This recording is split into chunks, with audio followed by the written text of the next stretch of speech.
What's wrong with you, man? I put that up there. I probably should have did that. What's wrong with you? I was like, where's the music at? What's up, everybody? Thank you for tuning in. Back to beat DJ because you done messed it up. Yeah, I was like, wow, this is a quiet intro. Yeah, silence. Yeah, silence. Yeah, moment of silence. But welcome. We welcome you once. We welcome you twice. You know what I'm talking about, Wilks? Yes. Yes, sir. I love it. Oh, man. I couldn't hold that with it. Sorry. Inside joke. Forgive me and Wilks. Yeah, sorry. So y'all been talking at work too? Nah, it should be listening to the radio station. That radio, baby. Welcome to the Fourcast. Ben, we're not gonna let you talk, so quit trying. I see. I I keep trying to get the. You ain't running nothing over here. Ain't nobody come to see you, hold it. Yeah. I'm fumbling out here like the Eagles are. Yeah. Forget who you thought I was. You had one job. Right. You done messed it up already. Man. Welcome, everybody. Wow. To the Fourcast. Yeah, yes. That's a perfect meme for tonight. But welcome to the Fourcast, where we review movies, documentaries, series like you've never seen before in a completely different way. You will laugh, you will cry from laughing, you will enjoy it, thought-provoking, fun facts. You'll get some of everything on the Fourcast. And tonight, we got a treat. If you haven't seen this yet, this is your homework assignment. Immediately when this show goes over with, you need to pull a all-nighter. Yes. Do yourself a favor. But it's called Bitchin, the Sound and Fury of Rick James. Really dives deep into him as the person.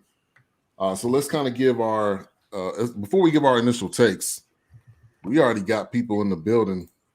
Big L was here early. What's up, man? All right. Kirby Alexander. Peace, love, and soul. Yeah. Our hair grease, one of the two. Yeah, right. Yeah. And fish Fine as wine. Thank you for coming through. Rucker. What's going on? Got the frames on. Yes. Wanga Williams. What's up, Wanga? What's up with a Z? Raider Kev in the building. Make sure to check out his channel. Also, Fine as Wine cooking channel. Make sure to check them out as well. Thank you guys for coming through. Just Joe in the building.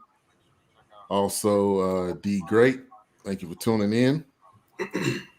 Appreciate everybody jumping in the building. All right, let's kind of get to our initial reviews on this and how we felt about it. I knew some about Rick James, obviously, but I didn't, because my parents got plenty of albums.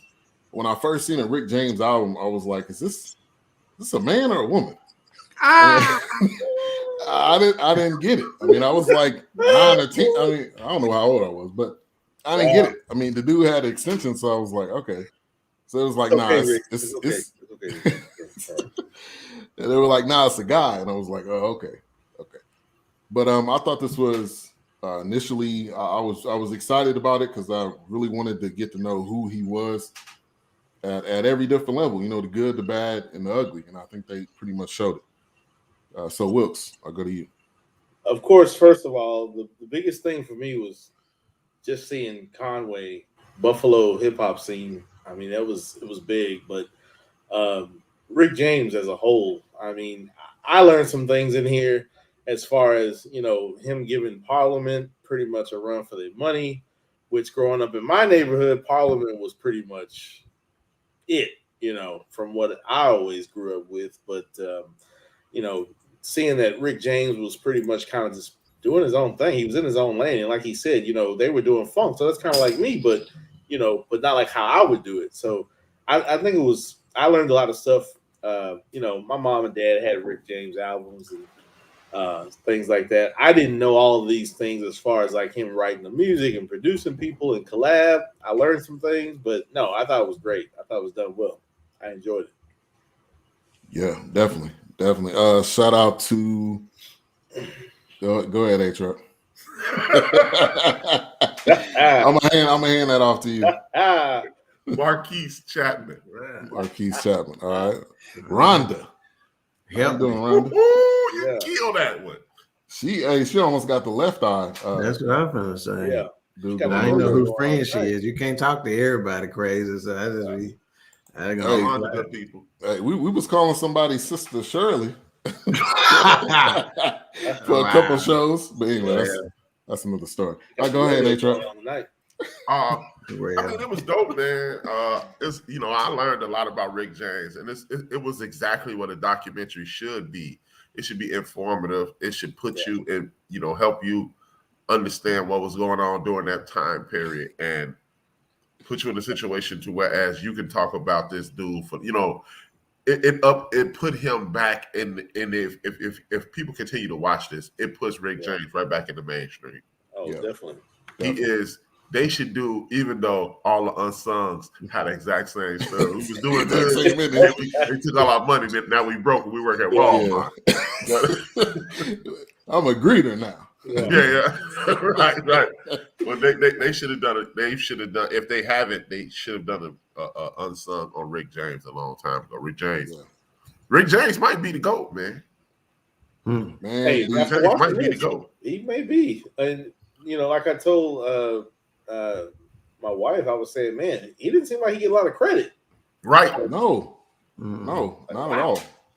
What's that, and we'll get into that a little bit later on, the people that he impacted.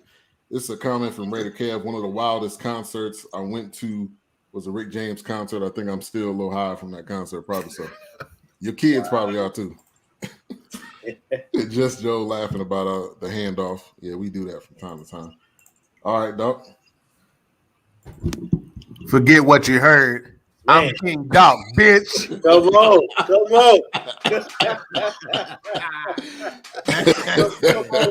on. Look at here. You want to talk about appropriately named Bitchin, the sound and the fury. Yeah. Because, hey, you want to talk about a cat that thought he was a superstar before he was a superstar and operated as such and was like, why y'all don't see what I see? Right. There's a reason why he don't get the credit that he get is because he bucked the system. Yeah. You know, he did it his way. That's why he didn't get the credit he got, you know. The definition of a rebel, of a maverick, of a renegade. Yeah. So they ain't gonna show no love. I have to say, when you got Bootsy Collins putting you out there, come on, man. I mean, you got Bootsy, you know, and you got George Clinton getting jealous, and Bootsy's pretty much saying, hey, I mean, he was doing what he was doing, you know. That's big. That's big. Yeah, like Raider Kev, I went to it wasn't just a Rick James concert. It was let's see, they had Rolls Royce, they had laid out Morris Day in the Time, Rick James and Tina Marie. So needless to say, that was crazy. When Rick James come, folks who don't even smoke weed was smoking it. I'm finna smoke some weed. Right. Why your hand empty? That was a good night. The contact eye was beautiful that night.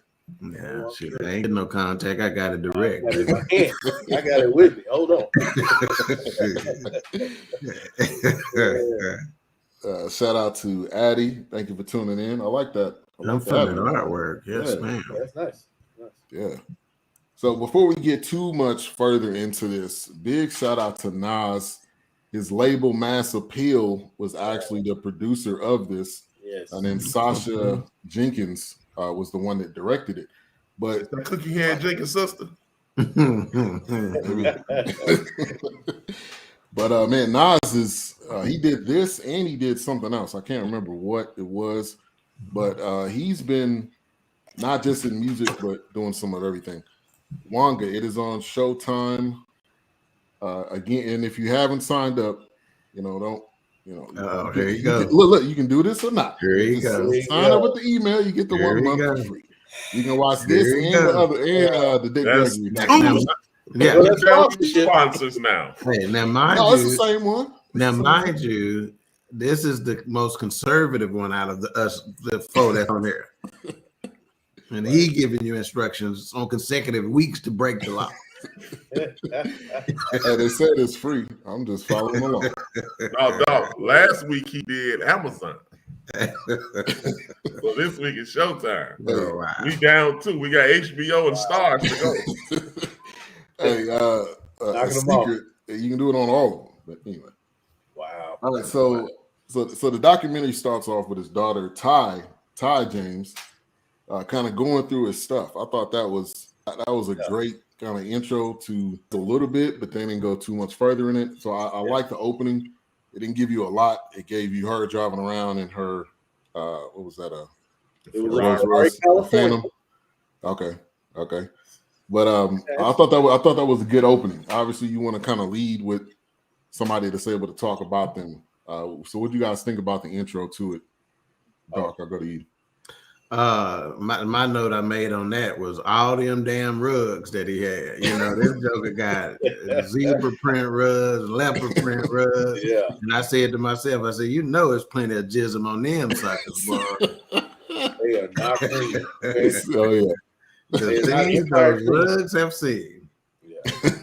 Yeah, I thought it was a neat way because that really gave a unique perspective of who he was without words. You look at somebody's stuff, it tells you a lot about him. Right. Yeah. And it kind of told you how eccentric he was. I mean, he was all types of stuff in there. It wasn't just like a simple couch you get from Ashley's. This was stuff that you probably got made. Did you say from Ashley's, man? From Ashley's, yeah. Wow. Rich guy. Wow. Hey, Ashley's is not that. That's not that. This joker said, I see it. You got to hold it down because that finger just want to come out, doesn't it? This is like flying away. Where is he? Away. All right, Wilks. No, of course, for me, when I saw it, I'm like, well, she's in California driving in California. That's nice. Cocaine white. I mean, thanks, Dad. Appreciate it. But other than that, it was one of those things where it was kind of sentimental, her reconnecting.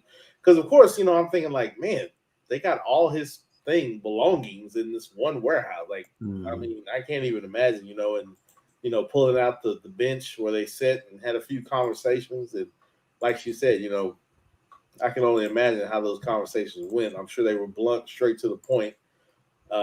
But no, it was a great opening. I liked it. I thought they were going to actually kind of follow her more around, but then they kind of went into the AR, the PR and the vice president of that record label at the time. And I thought it was pretty good. I thought it was done well. I liked the intro. I liked how it was done. Of course, for me being a video game guy, when I heard the intro, I'm like, oh, okay. Shout out to Grand Theft Auto. I appreciate it.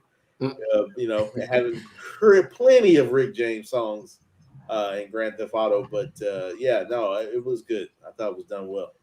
Yeah, and I agree with you too. I thought she was gonna kind of be narrating it. Yes. And then it kind of came back to her sporadically.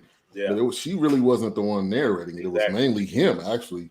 Right. And then, you know, different things in between. Yeah, speaking of the opening, I'm glad that they started out with Mary Jane. You already knew the soundtrack was going to be banging. Oh, yeah. But I think that was an excellent choice to come out with Mary Jane, man. Yeah. All right, HRap. Yeah, man, I really liked it. I enjoyed it. As y'all said, the music, the backdrop, and you know what was really enticing? Well, it was heartwarming. I won't even say enticing. It was heartwarming, and hopefully it wasn't just for the documentary. To see them in that beachfront mansion and to see her riding around in a Ferrari, which means Rick took care of his business. Mm-hmm. Right. A lot of people from his generation, hell, George Clinton just got his master's returned to him within the last, I think, 18 months. Yeah. Sly Stone, he just getting his back. So for them to be rich after his passing says something else. Like me and my homeboy Steve was talking, we were like, looking at all this money that they seem to have. Yeah. Mm-hmm. Rick James is James Brown on steroids. Right. Yeah. And I had that same thought because I'm like, okay, if she's riding around in this, right, obviously she's not as famous as his daddy is. So obviously he passed some of this down. Yeah. So that was kind of my initial thoughts too. Yeah, and he mentioned his thoughts on money in one of the interview shows during the documentary. You know, they like, you know, what you gonna do now that you got all this money? You know, he goes invest it and make some more money. You know, so he you know, again, some people talk that game, but apparently he was about it. Yeah.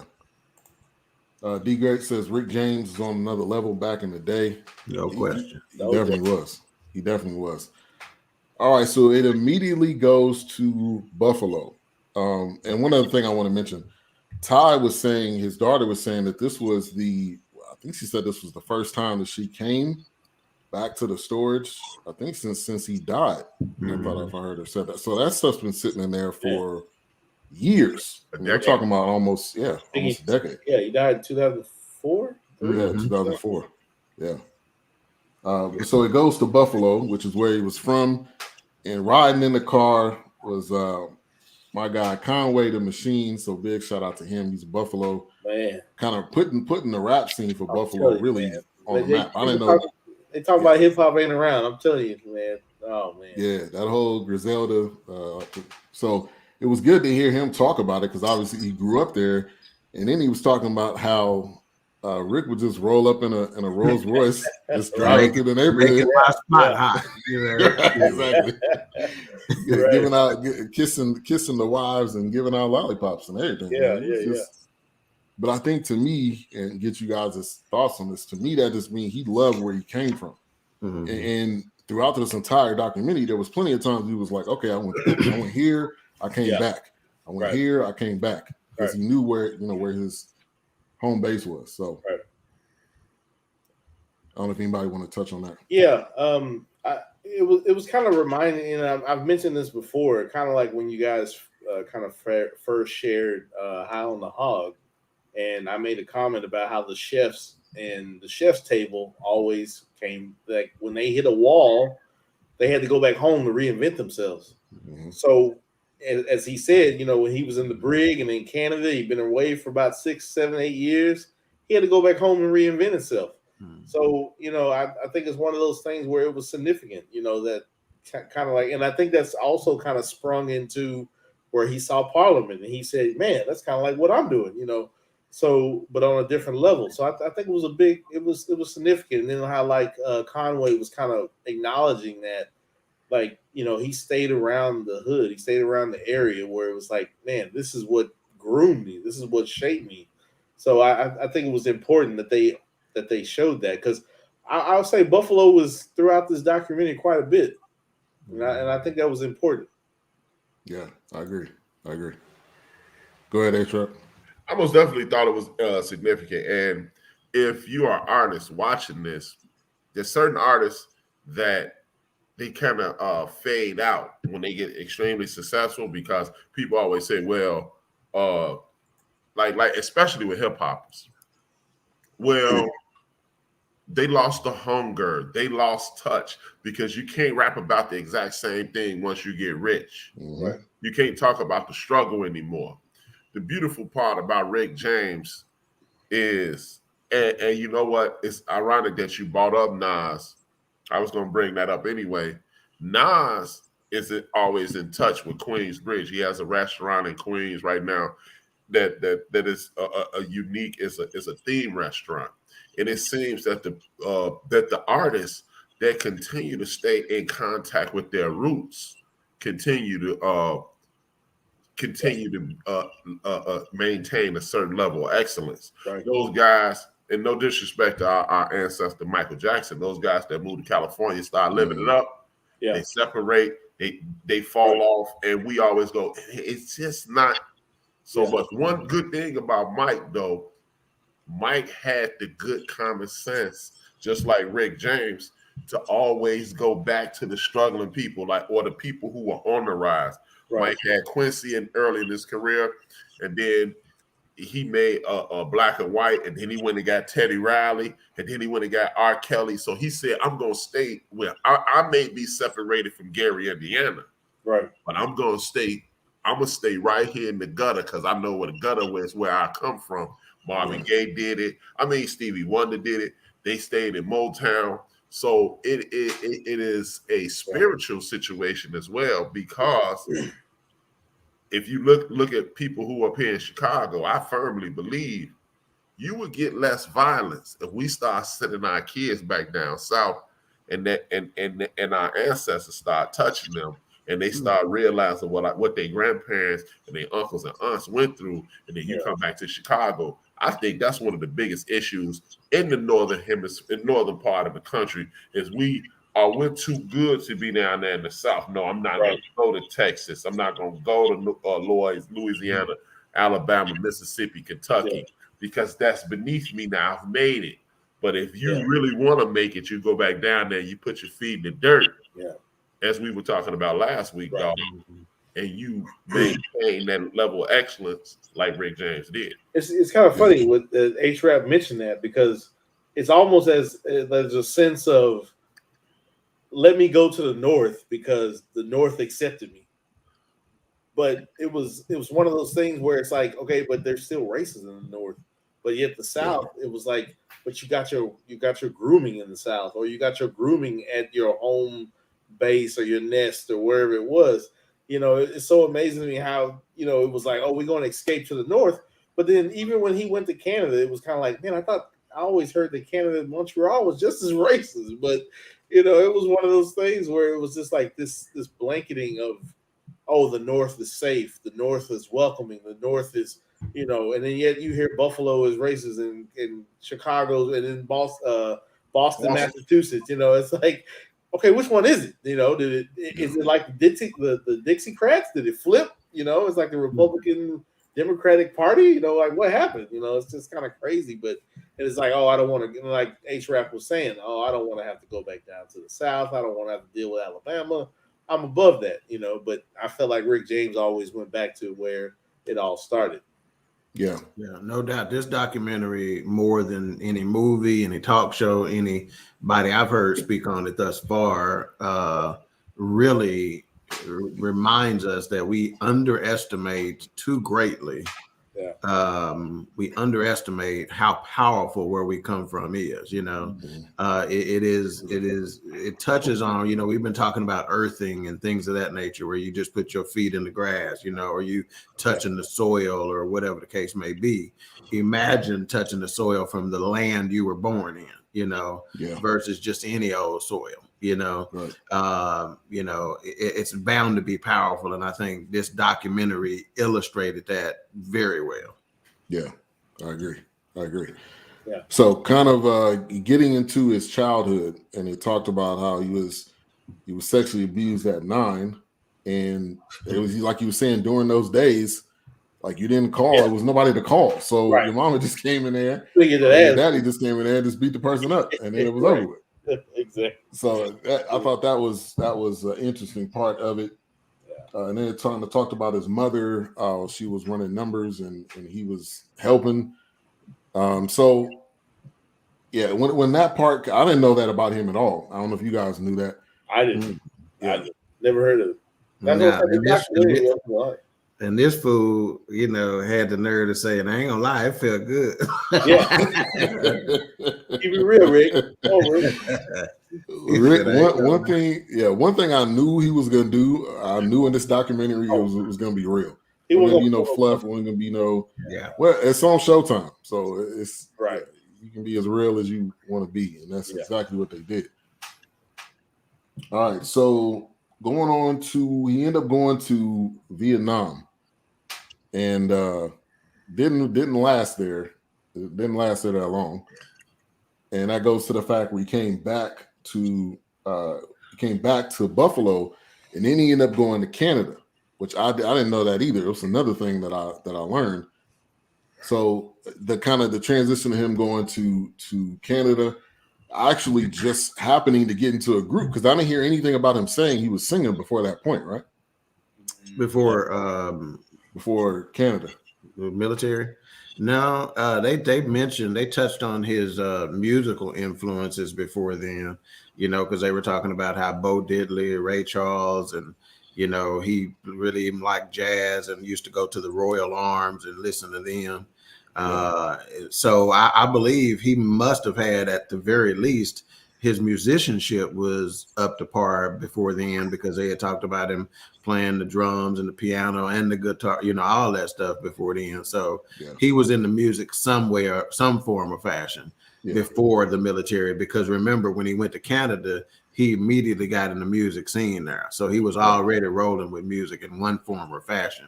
He just wasn't getting anywhere. Yeah. And then remember, the teacher told him, either you're going to be a complete loser or you're going to be a superstar. Right. And music was his love. So, and most of us love music, but some of us just take it to the next level and get immersed in it. And that's what Rick did. Yeah. Yeah. And then he joined the Minor Birds, which is another thing that I learned, with Neil Young, which I don't know a lot about Neil Young. So music people, if y'all want to add. Neil Young was kind of in the wheelhouse of Bob Dylan. He was a folk, more of a folk artist. I guess even after this, probably it was the direction he was going in. But I mean, he's got some staying power. He's got some hits, but I feel like sometimes Bob Dylan kind of blanketed him. But he's in that wheelhouse of like a folk genre. Yeah, Neil Young is. I mean, shit. You start talking music, and you mention Neil Young. That's a giant, you know. Like James Taylor. And Buffalo Springfield. You know, them boys is. You know, that's some old classic rock fellas right there. You know, a lot of talent. You know, so. Yeah, that's no. I mean, when I found out he was connected with them fellas, I was like, "Wow, that's big. That ain't no right." You know, let me put it to you like this: him being connected to those fellas back in the day, that's bigger than Michael Jackson doing a song with Paul McCartney from the Beatles later in his life. That wasn't nothing, you know, compared to that. That puts it into perspective exactly how powerful that is. Right. And even now. You know, they even mentioned that some Minor Bird song you'll hear, and that's you want to talk about one of the fantastic parts of this documentary when that cat is breaking down the music and how he's like, you know, listen, this song actually got 3 intros to it. Watch how he did. He's marveling at the genius of Rick James in the music. And he said, even to this day, when I play a Minor Bird song, I'll be like, that's Rick right there. And they're like, Rick who? Rick James. Yeah. And they're like, listen to his voice. And they're like, God, dog, that is him, you know.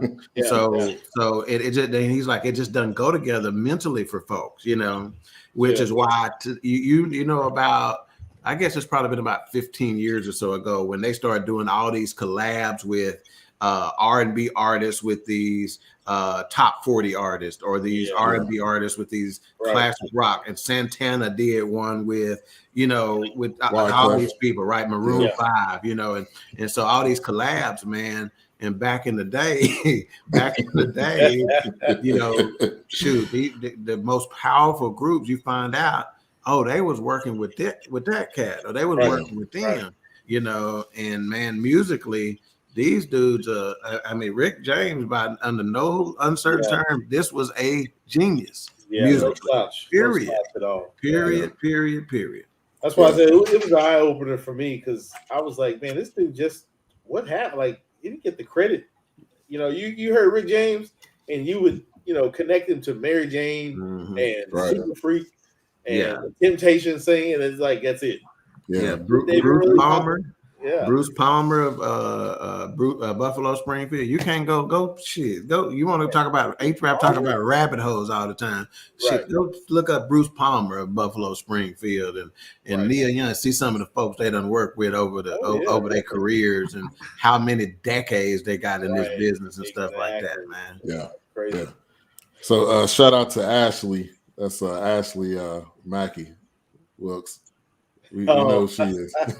Weird. Yes. That's this weird. Hey, we're not in the office together no more. You hear that old bull calling HRap? Yes, they actually weird. So don't nobody care. Yeah. Don't listen to them, Ashley. Don't listen to them. She said the one and only.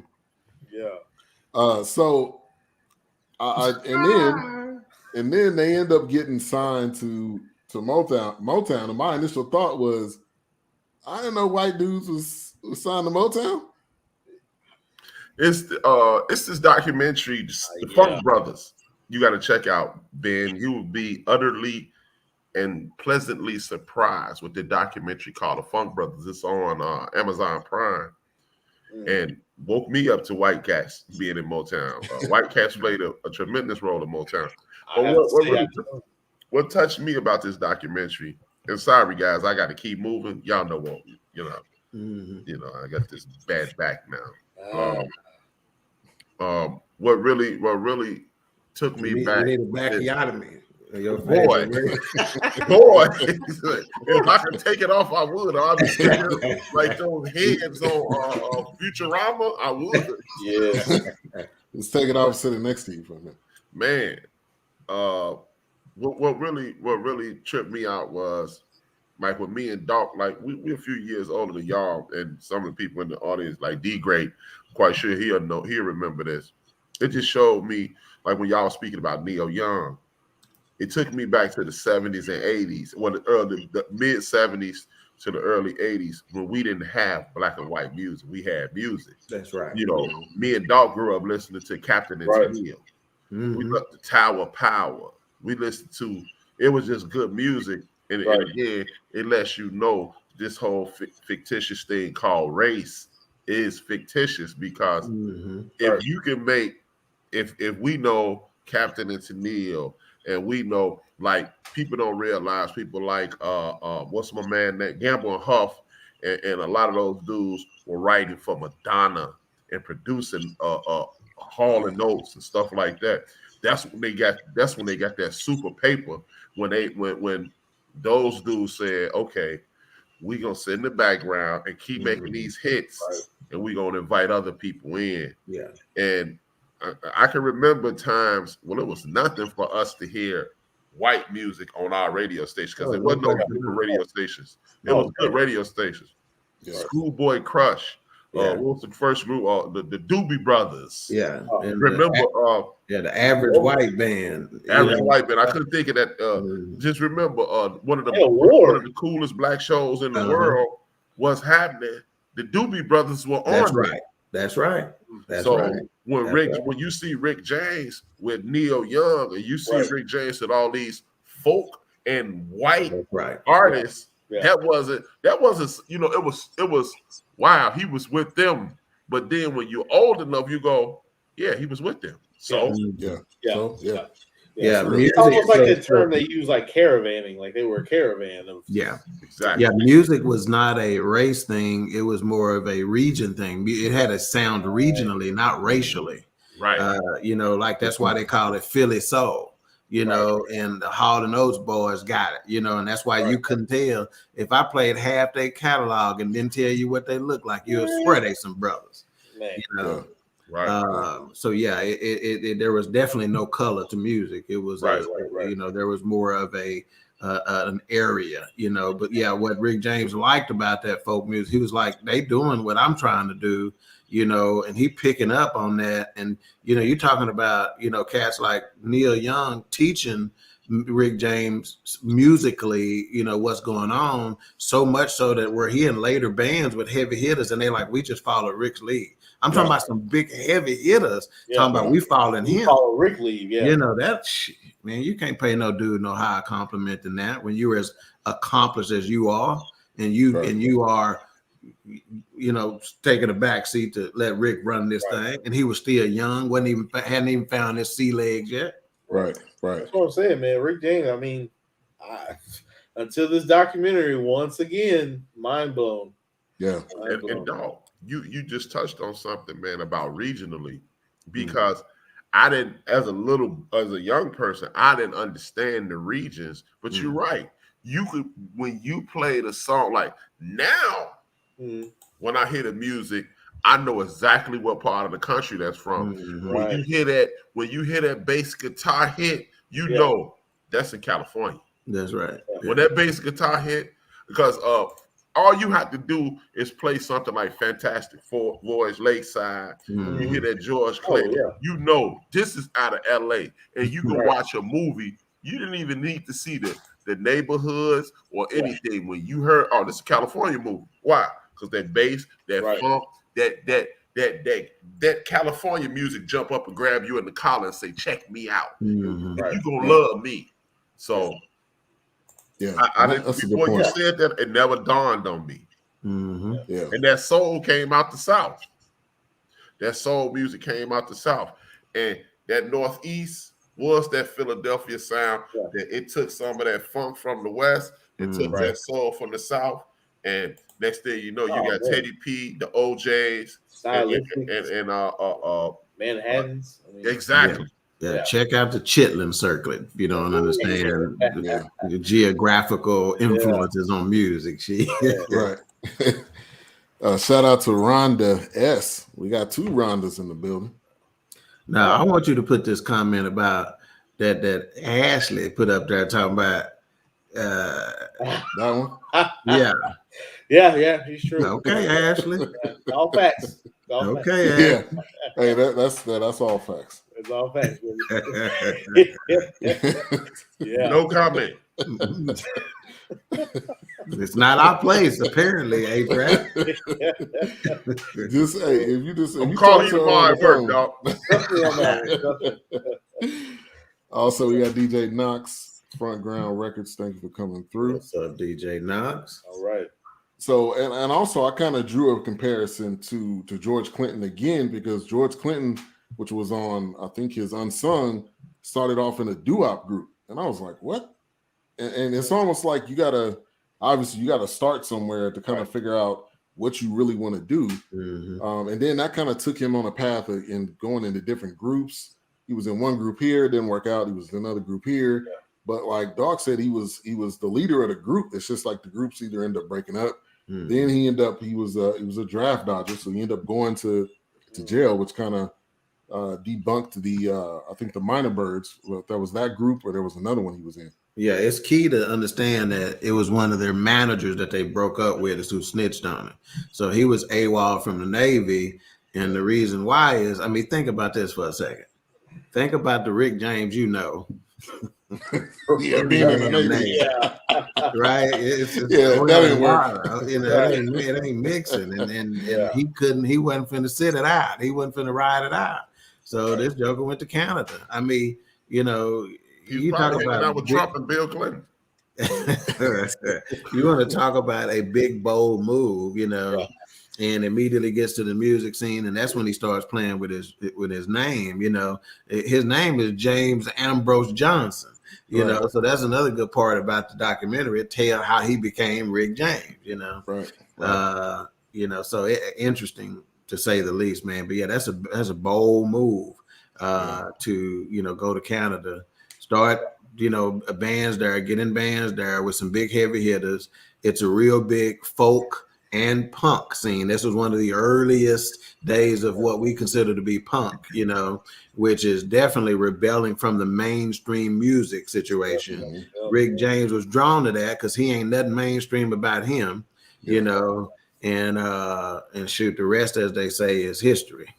Yeah. And, you know, they got into it with their manager, you know, fired him. And he's like, all right, you fired me. I know your secrets. I'm finna call the police on you.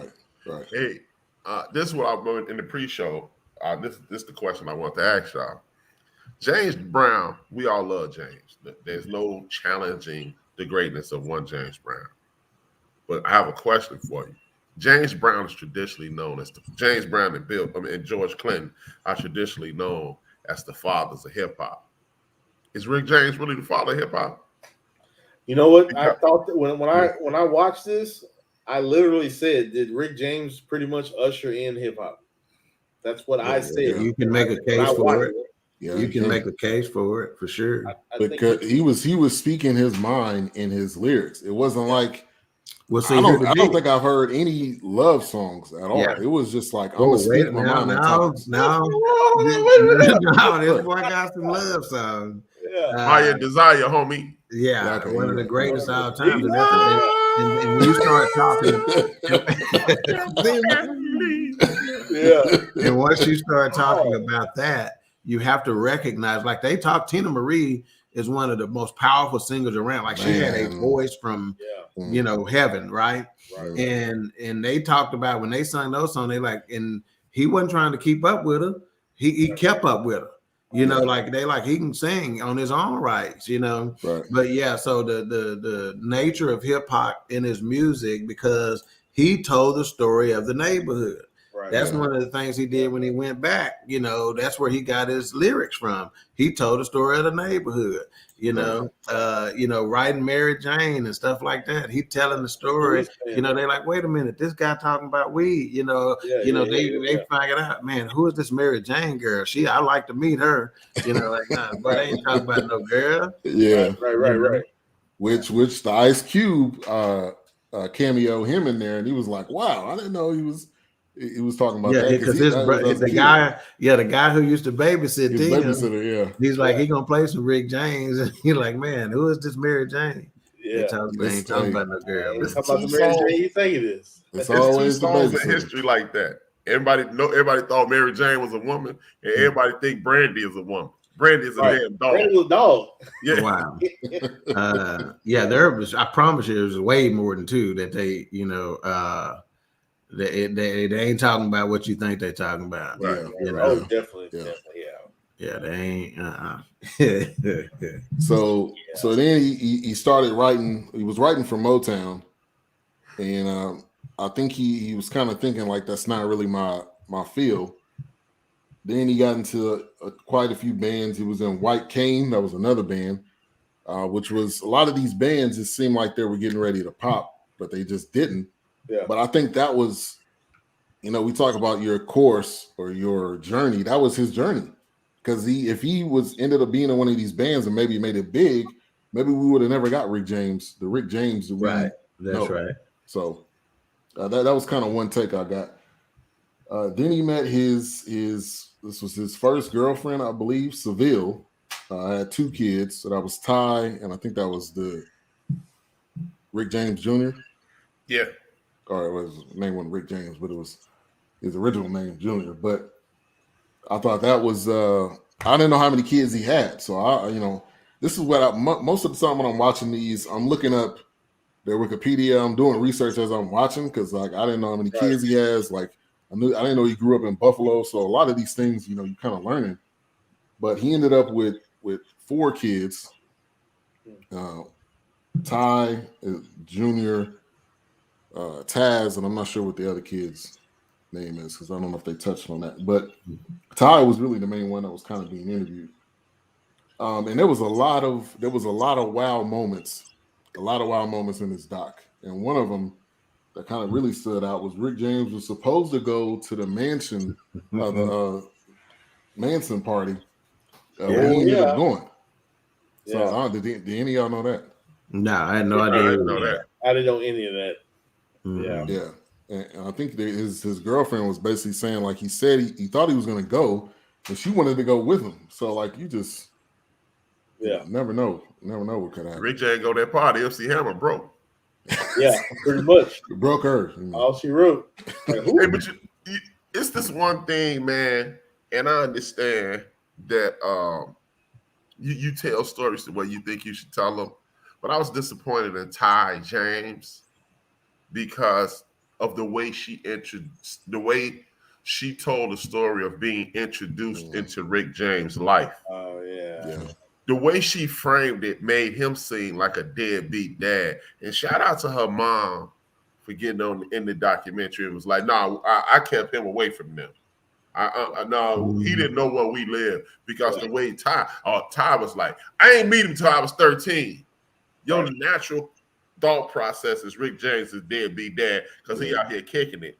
And then the moment he finds out that he has kids, he puts out a private investigator. They go get his kids, and he flying to Buffalo. Right. Shout out to the director, and shout out to Seville, because if you listen to Ty, Rick James was a deadbeat dad. Yeah, and I really didn't like that. Yeah, it didn't last. That thought didn't last but 15 seconds for me because they immediately showed that as soon as he found out, he didn't try to deny. He said, "Well, it might be. You know, where they at? You know, who are they? What you know? You know?" And then he put somebody on it. Yeah. Real quick, Rhonda said Rick James, Mary Jane led to D'Angelo's Brown Sugar. I think that's a good parallel there. Now, I think with Ty, because obviously the kids are going to have a different view than the parent. So she probably told it from her point of view, but she probably didn't know the background and the particulars and all the other stuff. Now, as being an adult, I wonder, did she get, I'm assuming she would have got the full fledged of the story by the time she was 50 or whatever old she is now. Right. She looked 3-4 days older than my grandmama Coach, so she knew. Oh my. So I thought like I said, a lot of wow moments. He ended up finally clicked. He ended up signing to Motown, and he was like, he really didn't want to do that because Motown was the doo-wop and the one mic and Stevie Wonder and the Temptations and all that. But he ended up signing to them, and Berry Gordy's son had a lot of parts in this. Man. He was actually his manager, which I didn't know that either. So there was so many kind of different layers to the Motown, this particular Motown era when he signed. Yeah, his first foray through Motown was as a session songwriter and musician, and so the Motown Hitsville USA, Rick James fingerprints all over that, so he was in the middle of it, so that means, think there's probably more songs that he done had something to do with a lyric here and there or a lick here and there that he'd never get credit for, because that's not how it was structured back then. Right. In fact, it is because of Rick James that they changed the structure of how music was put together. It went from this, this is how they described it, from this assembly line approach of music to this individualized approach to music, which has allowed artists to become artists, because then they were just part of the machine, I think after, even with that one line, Temptations sing, I think it's going to have a different meaning now for me after watching this, because I didn't realize he was so connected into Motown like that. Whether it was, he didn't feel comfortable, he didn't trust Motown, or he started writing for Motown, or he was producing for Motown. It was just one of those things where that Temptations sing will always be significant now. Like, it will always have a different meaning because he's that involved and kind of wrote them a hit when they were kind of, doing that thing in the late 80s. But yeah, no, it's definitely, Rick James has got his hands in a lot of stuff. Yeah. And I think that's, to me, I would kind of compare it to you were in the background and you were just working with the machine. Right. Yeah. And then it became, okay, then he started to actually direct and coach, groups and stuff, and artists. Shout out to my name. Hi, my name is Yeah. Okay.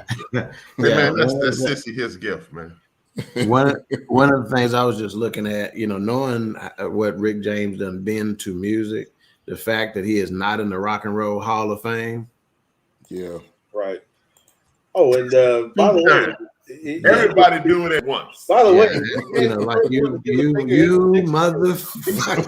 Wait, in my Denzel voice, you motherfucker, you dirty. He's supposed to be there. Oh man. Yeah, man. Was he not taking a picture with Barry Gordy giving the finger? I think Rick James. We need to give him credit for that too. So everybody giving the finger in these pictures, y'all ain't start that. Rick James. Rick James. Forget who you thought I was.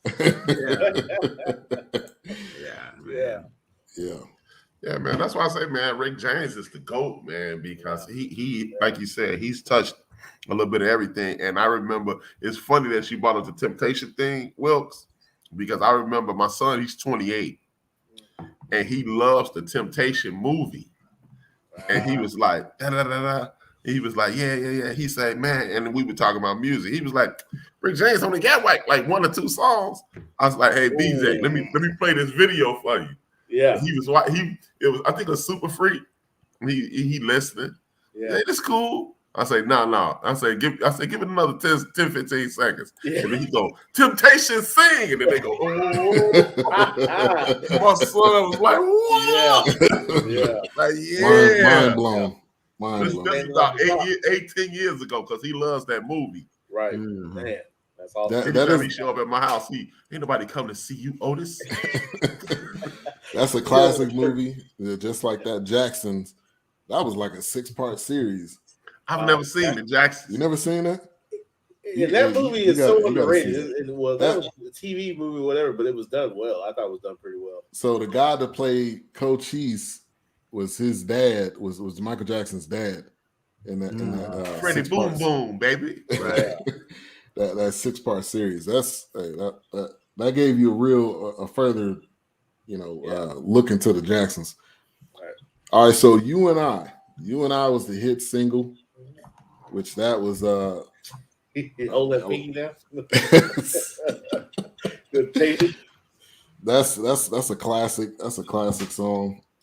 Yeah. He had so many. It's that part. I mean, I knew the songs he had, but he had so many. It kind of blew me away because they were just one after the other. It wasn't like he had a long break in between. He was just, mashing out hits. Yeah. Mm-hmm. And then they even talked about how fast. Like there was one part where they talked about how like he was sitting down writing the song, how fast he was writing one. It's like, oh, that's a hit. It was crazy. Yeah. It just came to him like that. Yeah, and then they talked about. I believe I'm. This is the one that's probably my favorite part of the documentary. Yeah, I think it's your next topic. Well, I was about to talk about the Stone City Band. Oh, that's what you. Well, a little later after that. Yeah. Okay. I mean, and he went back again, like we talked about. He went back to Buffalo, got the musicians, and they all started to get together. And then they all started getting extensions. Mm-hmm. Yeah, well, that's because they talked about his influence musically and stylistically, right. And so Mick Jagger, the Beatles, all them boys was his influences, right. And so since the Beatles had that same little bowl haircut or whatever, he's like, okay, we need to have all the same cuts, so. For him, that's when he came up with braids, and he's like, hey, we all got to get braids. And that other cat's like, man, I ain't finna get no damn braids. Yeah, really. What I look like. One of the most impressive things was the origin of the braids. Because we talk about how Rick goes to Canada. He talks about how he go to California. He comes back to Detroit. And no matter what he does and what he's into, he stays with his roots. Right. As a black man. Right. He see an African tribe with a hairstyle and say, give me that. That's it. Yeah. Right. Yeah. That's right. That's real. And I believe that's something that's missing today. Again, it goes back to what we talked about a little while ago. You go back to them southern roots. Right. And I believe this wholeheartedly. The Black community is a different place right now, and we continue because I remember like y'all down there, and Ben's from California, but I remember being a northern person and half your crew wasn't in Chicago in the summer for at least 2 weeks. Yeah, because they were down, they were in Arkansas, they were in Bama, they were in Louisiana, they were in the SIP, they were in Georgia, Tennessee, Kentucky, South Carolina, because they went down there, and then when they came back, they were different kids. Right. Yeah. Oh yeah. Because that was kind of like it's kind of like when I was growing. Well, maybe not the same, but I spent a lot of time in East Texas in Terrell. And it's one of those things where it's like, for the summer, you took those trips to Alabama, you took those trips to Louisiana, and going to see your relatives or going to see your great granddad, whatever it was. But those things changed you, and they kept you rooted to that. It kept you connected to that. And I think that was a big deal. That's why I was saying, like, Rick James always went back to Buffalo, and it was significant because there's something there. There's a feeding pool there that it stirs something up, and it keeps that creative connection going. It's just one of those spots. Yeah. So it's about that time in the show where we bring it over to the King ambassador. Dawk. Yes, the ambassador. The Jet. The Jet Beauty of the Week. 48. Page 48. Yeah, I had several choices this week, let's just say. Yes. And I'm gonna start with my runner-up. And that's you got an honorable mention today. Okay. Yeah, that's my run-up today, and that's JoJo McDuffie. Yeah. She, let me just put it like that. I put on there, she's still fine with her thick ass. Yeah. She was falling out the seat, if you will. She gives new meaning to what that she's sitting on, But the winner of the Beauty of the Week, and then it's not understand me closely, not the 2021 version, but the 2004 version of Ty James. If you saw Ty James in 2004, whenever I did it first passed away. Ooh, before she discovered it. Before she discovered Botox. Exactly. Yeah, back then when she was just herself. Before she started ordering the Yaki number 21. She was right. Can't tell me nothing. Right on. And that's your Beauty of the Week. Yeah. Folks. Before she figured out what was in that purple bag. I need the production value on that segment. Yeah, we could get that. All right, so Mary Jane was the next hit, which and it showed him on Soul Train, and it showed him, just doing his thing with the group, and that was obviously one of his biggest hits, maybe the biggest. I don't know. Arguably, we could say that. Mm-hmm. It's got to be. Yeah, I would think so. I mean, he's got so many though. Yeah, right, it's so funny you mentioned that because and growing up in my neighborhood, you always heard about the Funkadelics and the mothership landing at the convention center, and it's coming to Union Arena. But it's like, man, Rick James got two big stacks of zigzags. Got some stuff on the stage. I don't know, man. It was crazy.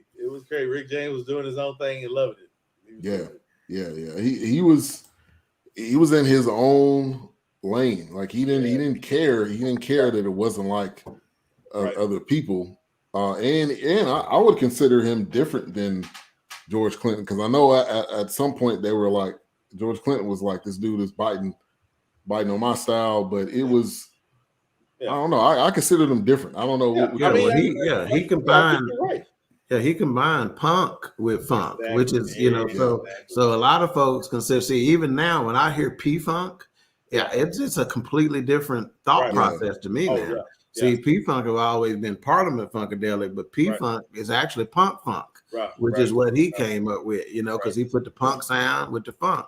you know. So he added some of those big time guitar, electric guitar, riffs with, all that big band stuff, and the horns and the, and the funk. And he the one who said, it's funk, it's got to hit hard, kind of situation. So yeah, he didn't steal nothing. Yeah, it's almost like it's almost like we mentioned him possibly ushering in hip hop, but also, I mean, we know George Clinton is in his group with the funk, but it's like, but Rick James had his own lane of funk. It's like he needs his credit, and you just don't hear about it. Yeah, and Bootsy said as much in the documentary. Bootsy wasn't trying to say he stole nothing. Yeah, Bootsy gave him more. In Lightweight, Bootsy was really giving him more credit than George. He's like, hey, that's the dude right there. Really, at the end of the day.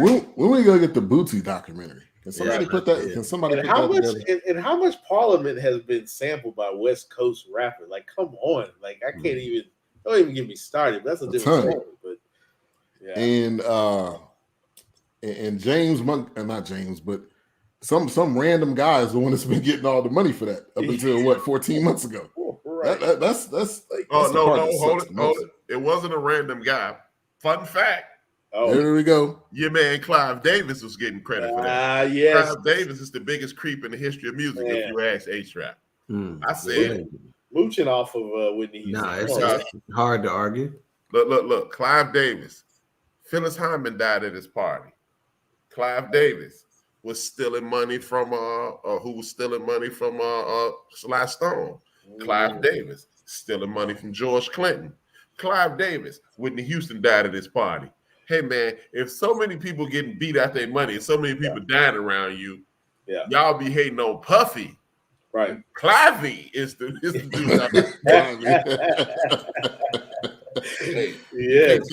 You can't say nothing good about Clive Davis around me at all. I did not know that. Yeah. Watch that.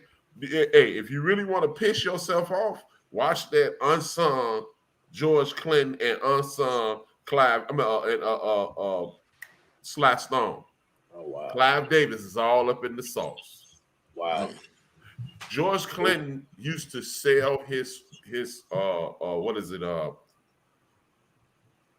What I can't think of the word right now. He used to sell his rights to get an advance until he paid it back. Clive Davis literally whited it out and beat him in court with a whited out document. Wow. What? Wow. So unsung. Man, you can't say nothing nice about Clive Davis. That's why Prince was so adamant about owning your own thing. This war with Warner Brothers, man. It was just so basically Masters is the word. Yes. So basically, Clyde Davis was the J. Edgar Hoover of music. It sounds like can't let none of y'all niggers get it anywhere. Man. Right. Y'all never gave none of you niggas money. No, but for real, man, do you understand? Up until a couple years ago, George Clinton was still living off tour money. You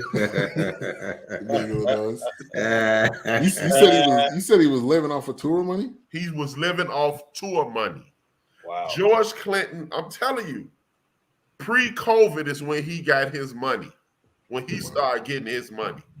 Wow. Do you understand that George Clinton been releasing albums all these years? Yeah, I was gonna say he just released one like 2 years ago. Yeah. Man, you can't say nothing about Clive Davis. I will sock that old man in his face if I saw him. See him on the street. Busting with this bag of nickels. Man. Man. Martin Luther King will punch him in the face. And then he stand over and say, non-violent. Let's read a ring on his neck. Right. Your ears ringing now, Clive. So we kind of touched on it a little bit. Rick James smoking the weed on stage, and it was like, I don't care what they do. If anybody try to come up to me, y'all just handle my lightweight for me, basically. What he was getting at. Yeah, definitely. George Clinton and James. Camera's got fuzz going on there. I guess there we go. Probably a buzz. My camera's buzzing. Yeah, you probably spilled some of that shiner on it. Yeah, probably. Pour that in there. Now let's before we get into the 1981 Street Songs, which was one of his, I think probably the maybe most memorable album, but it was kind of talking about him on and off the stage, and was he really a super freak? Which this is something that I wanted to know, because obviously in his music and you see a lot of photos of him and stuff like that, but that wasn't really necessarily who he was off stage. That was kind of his, I'm not gonna say act, but that was kind of that was Rick James, because his name obviously wasn't Rick James. So I wanted to kind of get you guys' thoughts. I'm gonna go to you, Dawk, first, and then HRap, because you guys kind of grew up in that. Yeah, I forget the chick that talked about it, but she said it very convincingly to me that wasn't his deal. He orchestrated the stuff. He watched it. It was orgies all around. But as far as he was concerned, he didn't participate unless he trusted the individual. So he was more careful and selective about his sexual partners, which to me made sense. Rick, as intelligent as he was, that made sense to me, Yeah. And I think that was Tanya, probably. I think that was his wife. That's who said it. Yeah. And she might still be on the powder, because she had the quite possible. She was like, hold on, I need to take a break. Okay, what was that question again? Quick white there. And shout out to her up tops. She was kind of full. Tanya Hijazi, right? Yes. Yeah. Yes. All right. Tanya Coke Tanya. No offense. HRap. Yeah, I mean, I think he was too smart to be a super freak. This dude was a genius on every level. Rick James has been, I'm gonna say it. Rick James has been disrespected. And if you ask, hopefully you ask these questions in a few seconds. Rick James has been disrespected throughout the history of the world. He is insanely disrespected. Yeah. And I don't like that, man. It's just, he is a caricature of, even they mentioned it. Yeah. We love Dave Chappelle. We ain't got nothing bad to say about Dave. Right. But this dude, and he was more than that same. Yeah, he was more than everything we've ever. Rick James, outside of Berry Gordy, if you ask me, this is just me, it's the most powerful man in music over the last 50 years. Yeah, after watching this, I would say I would have to agree to that. And I hate to jump so far forward, but we always talked about, man, what it would be like if Prince and Michael Jackson got together. You got Rick James and Prince going at it on tour. I did not know that. I did not know that either. But again, that goes back to what HRap just said. Prince was opening for Rick James. Yes. He was giving him the game. They were competing against each other. So, and Prince obviously is one of the greatest artists of all time. So shout out to Mandela for tuning in. He said, "What's up, fellas? Make sure you guys watch this. This is, there's a lot of things that we have reviewed. This is top. I'm gonna say top 5. And I got a question again. Mm-hmm. Is Prince a bootleg Rick James? Yeah, they said as much. Gotta be. They said as much. He did basically what Rick James did from a standpoint. Rick James took his style from a bunch of different influences, right? And made him his own to one, right? Prince basically took Rick James and converted it into who Prince was, you know. So he didn't get it from multiple sources, so to speak. He got it from that one source that he got to watch every night in, night out on tour, you know. And I will add this. I don't know if I watched this on something or I heard Prince say this. He always wanted a horn section like what James Brown had. So you still had that James Brown, but like you said, Rick James was such a heavy influence, which I said, once again, I've never heard them make the comparison. After watching this, It's just like, man, Rick, give the man his dues, man. Yeah, I think Prince had the more of the vocals. I think his vocals were a little bit better than Rick, but obviously, yeah, he took what Rick did and he kind of flipped it. I guess Rick had his vocals in his lane, in his genre, in what he was doing. Prince, of course, obviously Prince. I mean, yeah, you take it or leave it. But I don't know. I mean, Rick could go. I mean, he can do his thing. I mean, even when they were showing him on Soul Train, you know, if you hear most people live, all of them don't. Sometimes most people don't sound the same as they do on the record. But I mean, Rick James, he was sounding. I mean, wasn't missing a beat. I mean, he was right there with it. And to HRap's point, his brother, if he would have just listened to his brother, every time they panned over to his brother, he was just speaking the absolute truth. He was like, when I seen him, I think that was at the BET Awards. I knew he was done. Yeah, like it wasn't him; it was a shell. Yeah. Everybody else was like, "Wow, you know, Rick James is coming back." So like, it's really the people that's closest to you that really pointed out. Now, I don't know if he was saying these things to him, or is he saying it now? I mean, I just want to mention Tina Marie didn't look like herself there either. She might have been a little tipsy. I don't know. She looked like Tina Marie in mayonnaise. Just slathered all over the place.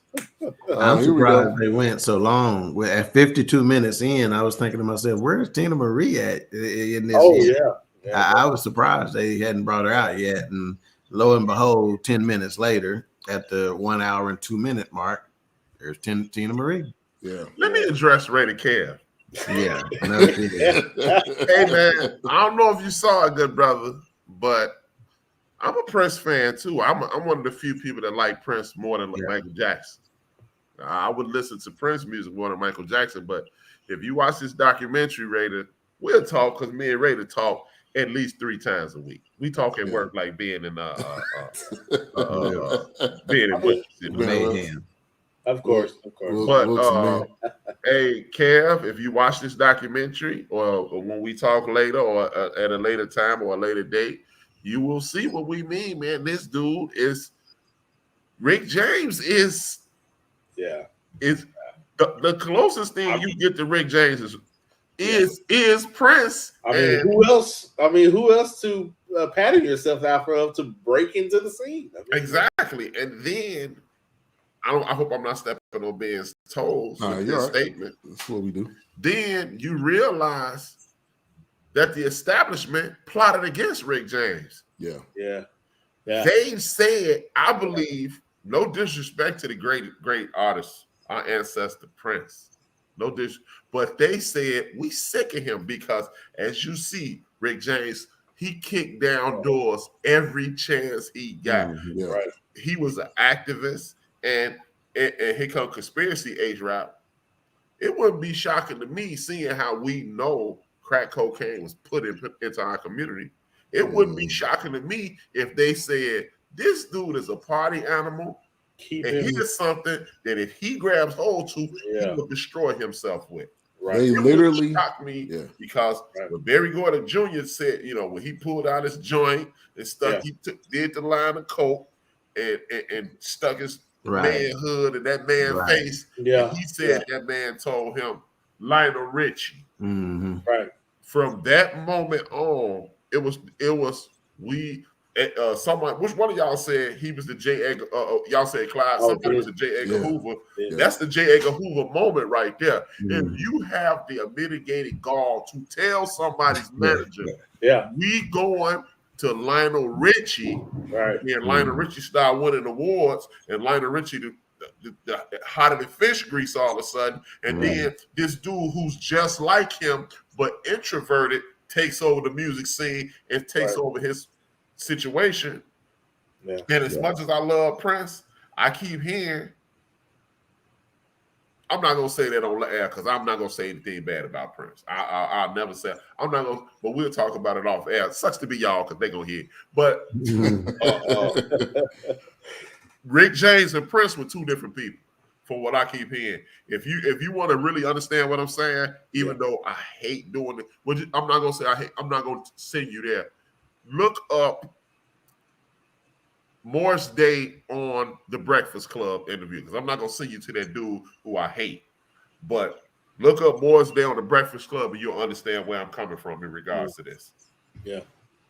All right, Ready Kev, definitely watch it and then come back and comment, or come back next week and give us your take. But he gonna call me tonight. Yeah, they to HRap's point, they had a cocaine budget. It was in the budget to give them cocaine, and that goes back to plenty of artists. Right. Whitney Houston, again, they were supplying her with cocaine. Like if they know, like here's the they bottom blame line. it on Bobby, but it ain't on Bobby. Here's the bottom line. They could give it to you because it's working, because you're putting out hits. Right. Then when they give you too much and it's like, oh, now you start you wilding too much. Yeah. Now it's like, oh, we done with you, but we gave it to you so you can make all this music, or it was an influence, or and then you got addicted, and then it's like, oh, it's too much. We give you the Eddie Kane, and you don't want the Eddie Kane. It's the same thing we've seen with other artists when they get down to their lowest of low. It's like nobody's there to be found. The same people that were like, oh, you making good records, there's nowhere there to be found. Mm-hmm. And while we're talking about him challenging and kicking down doors in the music industry, et cetera, let's talk about motive, right? MTV had a whole bunch of motive, didn't they? Yeah. Oh gosh, and I've heard that through the years. MTV, MTV was not. They were trying their best to dodge that, but they wasn't getting out of that. They wasn't getting out of that. They know what was going on. Rick James' music wasn't really pop music. It was more of rock, and that's not our genre. And then you go lean toward Michael Jackson, and like that lady said, white people always want to find that middle ground. Like, oh well, he's okay. He still kind of leans toward this side. Well, if you don't want to say it, I'll say it. The safe nigga. Yeah, it's like it's crazy. Exactly. You know exactly what it is. Yeah. He's in between. He's in the middle. Yeah. Whatever. Yeah, man, because that dude, he I'm gonna sing about what I want to sing about. Right. I'm gonna hang out how I want to hang out. I'm gonna do what I want to do. And then if y'all discriminate against me, I'm gonna tell the world. Right. And then what better way to silence and discredit somebody than to upturn that cocaine budget into this super poison at the time? Because I'm old enough to remember. I want to know if Dawk saw this, because this is the type of thing that Dawk would have saw. It used to be this TV show. I don't even know if it comes on Friday night. 60 Minutes came on Sunday on CBS, and ABC had this show called 2020. It still comes on. It still comes on. Okay. 2020 did an expo, and I'll never forget this as long as I live. I'm watching on Friday because now we got 2 TVs and we big time. We had TV. Remember, you had TV in the front room. We had TV in your mama room. Yeah. But we got 2 TVs now, and I'll never forget this, man. I watched TV in the front room, and 2020 comes on, and Hugh Downs says, we're going to do an expo on this new social drug that's taking over America, crack. And they showed nothing but white folks in offices in downtown America, and they were all smoking crack. So when I saw this thing with Rick James, I went, I don't trust the system. Right. Yeah, no. Right. Because think about it. At first, it was like only white people could afford crack, the good crack. If there's good crack, fish scale, whatever you want to call it. Crack is whack. Crack is and you're right, Wilks, because on this and when Hugh Downs did this expo, it was Wall Street people doing it. Yes. Yeah. That's right. And again, I say something off air. Well, that's when it became an epidemic. You know what they say, right? It ain't an epidemic till white people get it. Right. Like this epidemic. You're probably right, Rhonda. They probably deleted that footage. I'll never get that as long as I'm there, because I'm like crack. Because it wasn't. Because in Chicago, we've never called it crack. Like you call it crack as a joke almost now. Yeah, right. Yeah. But I don't know what they called it in Texas, but they called it Ready Rocks here. Because you bought the powder and made it yourself, or we have it ready for you. Yeah, G Money said this was gonna change the game. And I'm gonna tell y'all the story. Y'all are slow, man. I don't understand. I got it. Hey, don't forget Myers. Just tell me that in the post show, and then I'll tell y'all, because I don't want to say her name because she's an established person now. And she told me some things about crack. That's why I believe that the music industry conspired to destroy Rick James. Oh yeah, what better way to destroy you is an addict. This is the MO. When you're not being, like Dawk said, you're not being a good Negro, then we gonna find a way to escort you out of there. Either it's gonna be alive or dead, one or the other, or both. I mean, you get out of here and then you deteriorate. All right, so Street Songs, which I think was the album that my parents had when I first seen Rick James, and I was like, who is this person? What is this? Super you was in grown folks' business anyway. I can tell. I can tell. I can tell. I was looking in the crate. Wait a minute, Millie Jackson.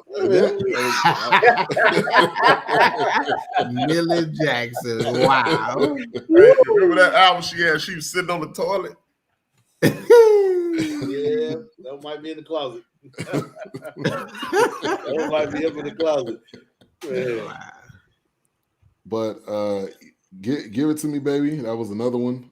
Which, man, that's obviously that was one of his biggest. But I think that album cover was just iconic. Him standing on the corner, and then I didn't realize. I guess inside the cover there was other pictures and stuff like that. But did either one of you got anybody? Does anybody have that album, or did they have that album at one point? From the vinyls that we have at the house, at my mom's house, I don't see it in there. So yeah, we had it, but I don't currently have it. But we had it. I'm sure. Yeah.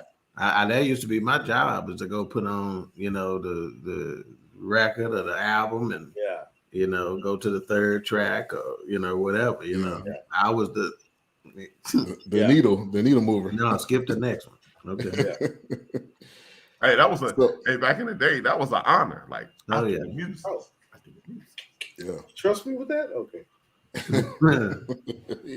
Y'all be hey, Dawk, what about this? After you played a few of them, the dust built up, and you got old enough to wipe the dust off. Don't mess up my needle. Don't bump the table. Yeah, and we used to clean the records with alcohol. Right. Yeah. And only wipe in one direction, please. Mm-hmm. Right. You better go this way. With the groove, man. With the groove, nigga. With the groove. We have to do this. You get beat to sleep, you go up and down. It's over. You going night. Yeah. All right, so I think this must have been Bootsy that called him the Black Elvis, or somebody said he was it must have been Bootsy. I don't remember who said it. I don't know. I know they mentioned it, but I don't know who that was. Yeah. But he was, I think he ushered in a lot. And also, like we talked about, he helped artists get on these other platforms that he wasn't on. Right. So he was the martyr, basically. Right. He was the one that took the hit while other people got on. We didn't mention the Mary Jane girls. I mean, how, like he was saying, he used his, like he said, he tapped into his feminine side, and even though it could have easily been a Rick James hit. He felt, you know what, we need to put some females on this track. So it was definitely a big thing. Yeah, and I'm gonna give Ray to Kev something else on this Prince situation. You notice? Okay, so I'm gonna say this: Mary Jane girls, and then what was Prince's girls group called? Vanity Six, and then Apollonia Six. And Apollonia Six. Yeah. Where you think he got them ideas from? Who else before that? Exactly. Yeah. And matter of fact, just to Dawk's point, Prince was writing and producing for other groups and putting up what he wrote with Sinead O'Connor. Bengals. I mean, it was just one of those things where it was like he had other songs. He wrote most of the Times songs. Right. It goes, especially the Times. Yeah, Morris Day. I didn't know that. Oh yeah. Mm-hmm. And Alexander O'Neal that didn't make it to the Times, but they kind of Prince was like, nah, I don't know about that. So Hey, Alexander you ever heard the O'Neal story why Alexander O'Neal didn't make it? Yeah. No. Check this out. Prince invited, because Morris was the drummer of the time at this point. Yeah. They go to I guess it's an IHOP or whatever. And Alexander O'Neal is clearly the best singer there. Yeah. Morris only wants to be the drummer, but him and Prince come in, and Morris say Alexander O'Neal is like, I don't know about nobody else, but Alexander O'Neal better get this much money. And Alexander O'Neal better get this. And Alexander O'Neal want this $13 steak. And Alexander O'Neal gonna do this. And he say Prince left, and Alexander had no money. He said, you pay for that steak. Wow. And he kicked him out the group. Matter of fact, further evidence on this Prince Biden Rick James situation. Yeah. Okay, so think about the revolution. Think about their hairstyles. Yeah. Notice how all their hair was the same? That's right. Yeah, that's right. I forgot about that. You hear me? Yeah. That's what I'm saying. Right. I mean, Raider Cam, you're gonna be up late tonight. And think about it, you're opening for one of the biggest people right now at that moment. Yeah. Why would you not try to Why learn? would I not tap into that fountain? Why not? I mean, you'd be a fool not to. Look at Africa Bambaataa, the Soul Sonic Force. They look like Rick James. Rick James. Yeah. I was gonna say they patterned after Rick James. Yeah. Everyone had somebody to pattern it after. Right. I mean, we all have our influences, and Rick James was Prince's influence. Mm-hmm. And we need a Prince documentary too. I'm pretty sure it's somebody. We had one. It's called Purple Rain. Purple Rain. It's true. It's true. How's the family? It's true.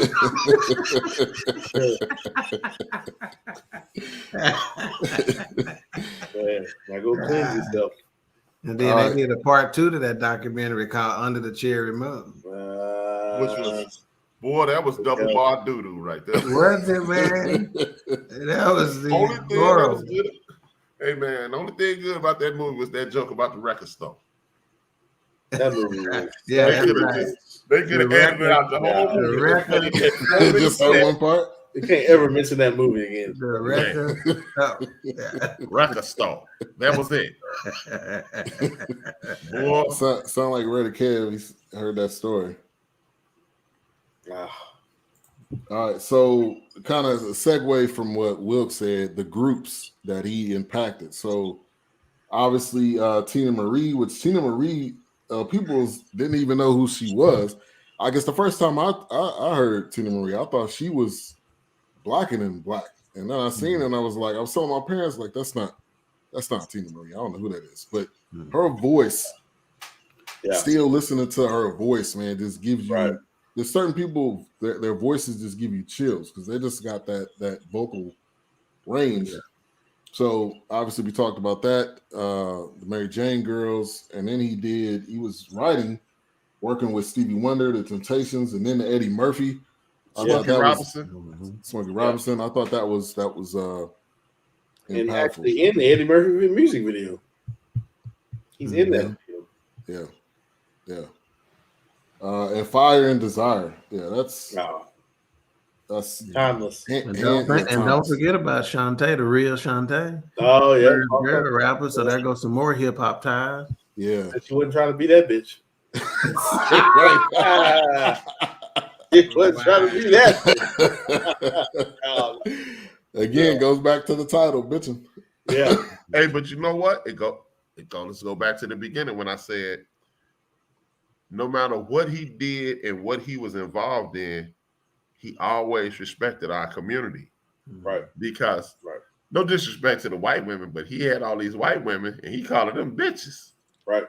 But none of the black women in his life ever said anything bad about him. Yeah. That's true. That's true. Raider Kev, I will give you there are some big coincidences. between Prince and Rick James, but I still think definitely, no doubt. Prince is a unique talent and copy.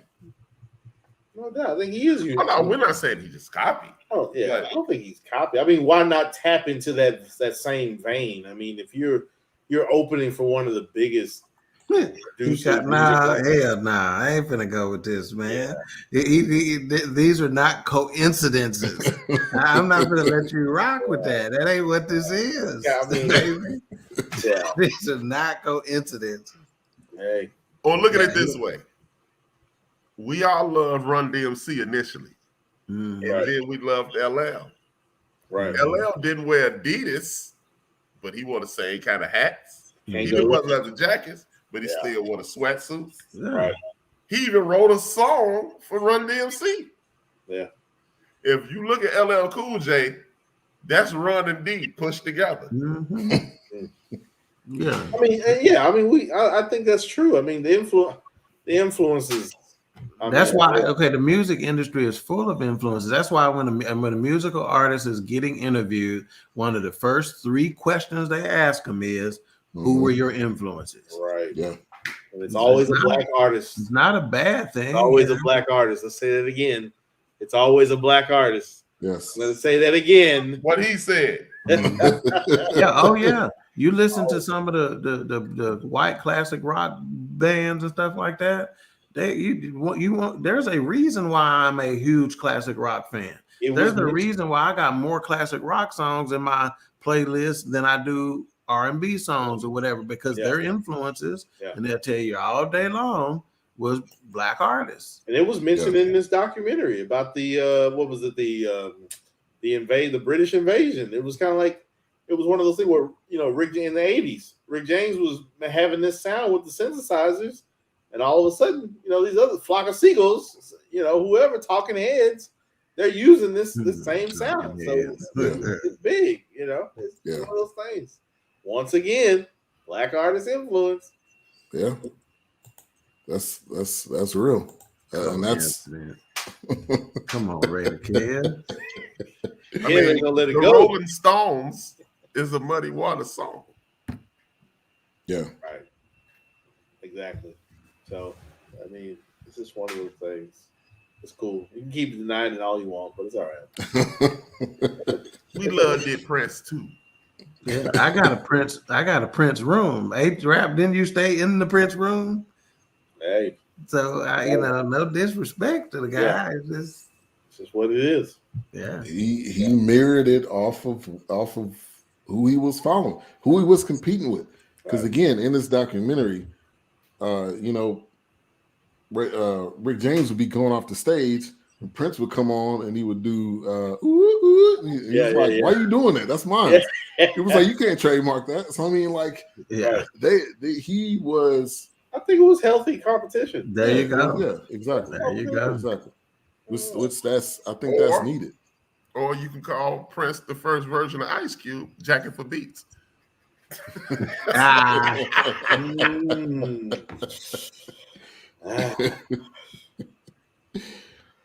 All right, so we talked about the story, a little bit about the story where Rick James goes into the guy, one of the high guys at Motown. He comes in there, puts the crap, snorts it, and the guy he points and says, Lionel Richie. And Berry Gordy's son, I forgot what his name was. It's Berry Gordy Jr. Kerry? Was it Kerry Gordy? Maybe. Brown eyes. Cory Booker Jr. That's what he looked like. Hazel eyes. Gordy. Oh God. But he even said it. That was like the beginning of the end, because he was. So Lionel Richie ended up getting a lot of the push, and that's why the next album, I don't know if I had that down. I think it was called Wonderful. Didn't really get a lot of push or a lot of love. Mm-hmm. Anybody want to touch on that? It kind of reminded me of 10 years before, when Marvin Gaye broke Berry Gordy's sister's heart, and Marvin Gaye gave his ex-wife the masters to his next album, Here My Dear, and that's a great album, but it gets no run. Yeah, I was gonna say, I think that album was underrated. I don't think I think I remember that Most album. people, I heard most people don't even know it exists. Mhm. But Barry didn't put Motown behind it, so Right. Yeah. it was a flop. Yeah. And Marvin didn't put a lot behind it, but if you listen to that album, he opened up his soul and poured it out. And same thing happened to Rick 10 years later. You piss off the dude behind the desk, Yeah. Mhm. and the dude behind the desk screws you. Right. Mhm. Right. And that again in the music industry, that stuff happens all the time. Yeah. Like you may have a great album, but it's not going to get the promotion that the other artists is going to get. Right. Solange, And Indy Ari. And believe it or not, society is predominantly made up of sheep. In fact, there's a new term I call sheeple. They're not people. They're not sheep. They sheeple. And sometimes sheeple need to be told what to think. So if a label is behind something and pushing it hard, they telling you to like it, And most sheeple will do what they told to do. Mm-hmm. And they putting hundreds of $1,000s into pay to play.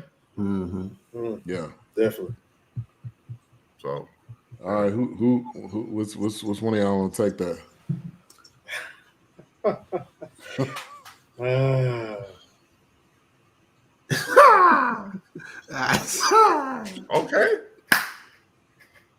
Okay, Kev.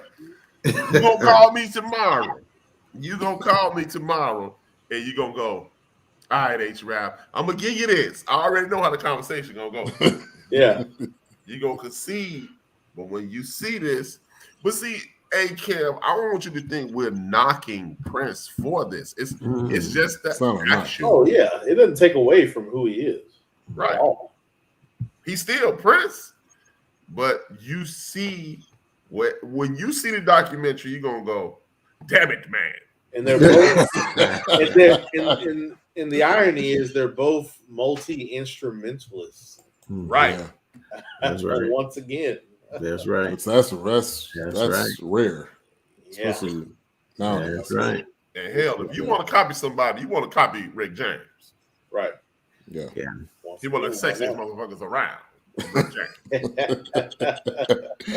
Pull out your no. And, I mean, once again, another parallel. Once again, Dave Chappelle. I mean, he's done both characters. That's right. Yeah, he did. Right. Yeah, right. He did. Right. Game bosses. Yeah. Hey, look up this interview. That's really Rick James part of the Dave Chappelle skit. That whole interview is on YouTube. My man Steve showed it to me last week. Yeah. Rick James is putting Prince in a headlock and choking him out. He called him a fake, I don't really know what race he is, ass nigga. Wow. Oh my God. So, I mean, hey, Kev. When the man says he's copying him, the man says he's copying him. But yeah. And maybe that's why Prince kept switching his band up, because he wanted to get further and further away. Yeah. He didn't want to be like Milk and Gibbs. Bite my rhymes if you dare. I get the paper, so I don't care. I mean, Prince is super dope, man. It's nothing. I can't. Yeah, no, there's no doubt, argument there. I mean, Prince has definitely got a foothold on his legacy. I mean, it's not even a question. Yeah, it was his.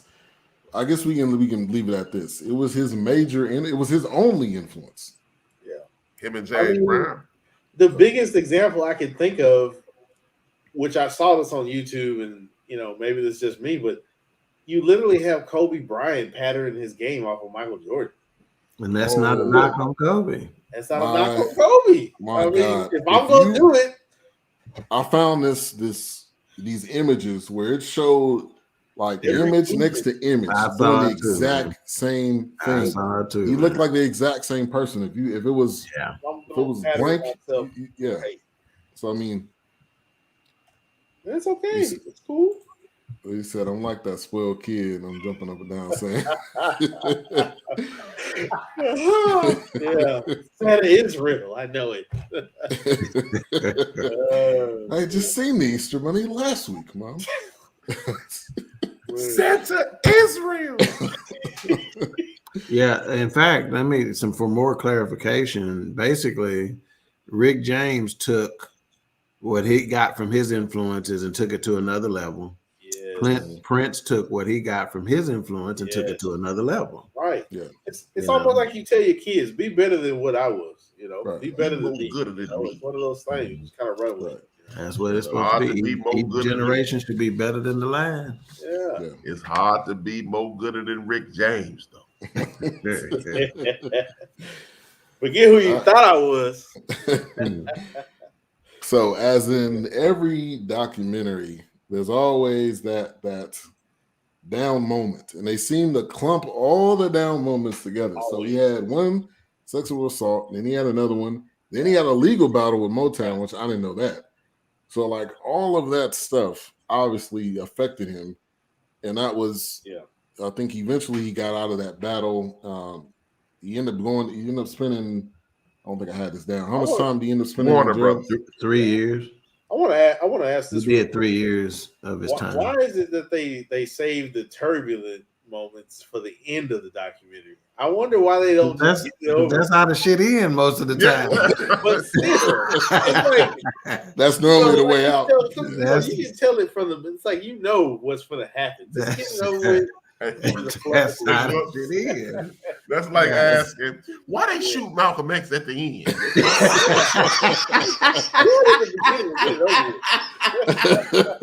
Exactly, man. Get your hand out of my pocket in the beginning. We already know. That's like we talked about. That's like every unsung. Yeah. That first 30 minutes, they're like, yeah, we was doing great. And then they show some of us died and little Willie. When it fades to black and that camera come back shaking. It's over. It's over. As soon as they go black and white. Yeah, it's over. That's when the money goes. It will be no green. They go cheaters, black and white. It's over. It's over. It's done.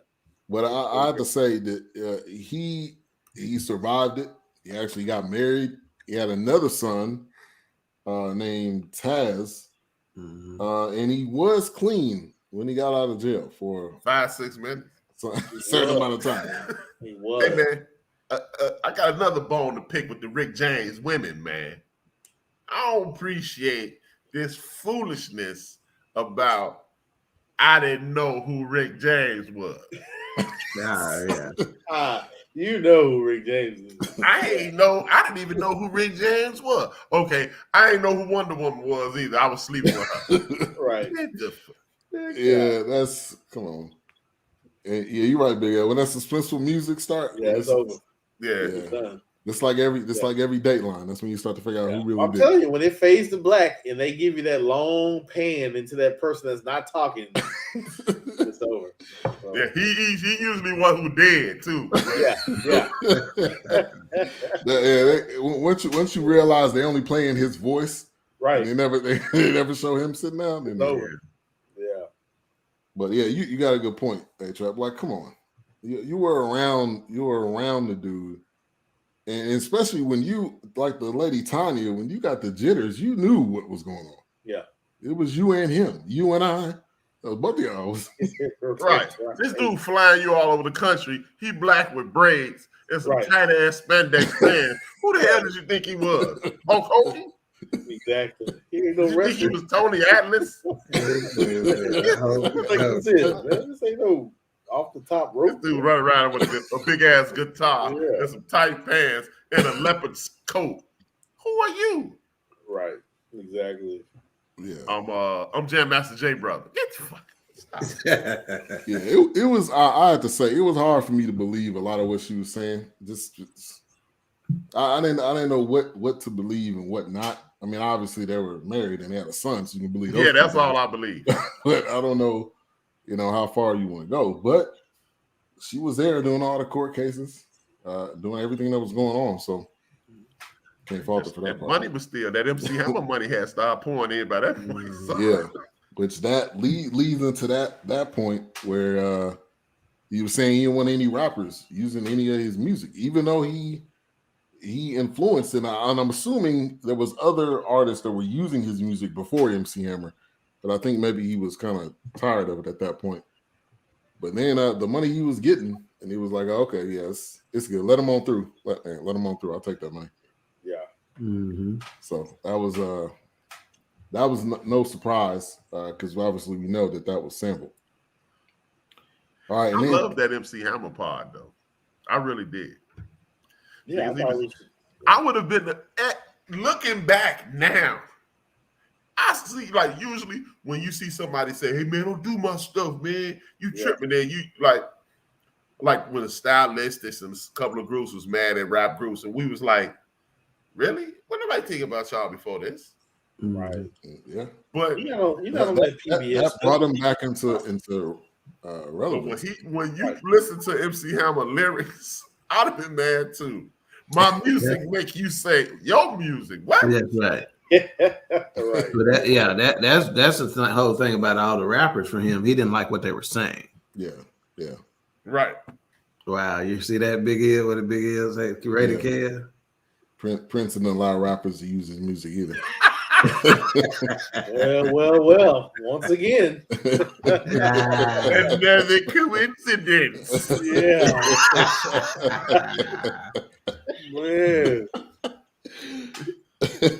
Man, to get Barney Fife on that one.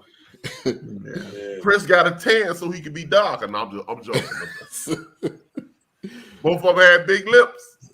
Wow. Oh yeah. Man. Both of them wear onesies.